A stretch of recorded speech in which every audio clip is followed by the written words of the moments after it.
సిగాచి ప్రమాదంలో అదృశ్యమైన కార్మికుల విషయంలో కీలక నిర్ణయం తీసుకున్నారు. ప్రమాదంలో మిస్ అయిన 8 మంది ఆచూకీ లభించడం అసాధ్యమని తేల్చేశారు.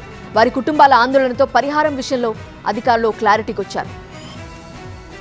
సంగారెడ్డి జిల్లా పాసమైలారం సిగాచి కంపెనీ అగ్ని ప్రమాద ఘటనలో ఇప్పటి వరకు 44 మంది మృతి చెందగా మరో 16 మంది పలు ఆసుపత్రుల్లో చికిత్స పొందుతున్నారు. 8 మంది కార్మికులు అదృశ్యమయ్యారు. 10 రోజులుగా శిథిలాల తొలగింపు కొనసాగిస్తున్న అధికారులు అఖిలేష్, వెంకటేష్, రవి, శివాజీ, విజయ్, ఇర్ఫాన్, జస్టిన్, రాహుల్ అనే 8 మంది కార్మికుల ఆచూకీ లభించడం అసాధ్యమని తెలిపారు. అగ్ని ప్రమాదంలో కాలిబూడిదై ఉంటారని భావిస్తున్నారు. ఈ క్రమంలోనే సిగాచి ప్రమాద బాధిత కుటుంబాలతో సంగారెడ్డి జిల్లా ఉన్నతాధికారులు భేటీ అయ్యారు. ఇప్పటి వరకు 100కు పైగా శాంపిల్స్ సేకరించిన DNA మ్యాచ్ కాలేదని చెప్పారు. దాంతో 8 మంది కార్మికుల కుటుంబాలను ఇంటికి వెళ్లిపోవాలని సూచించారు.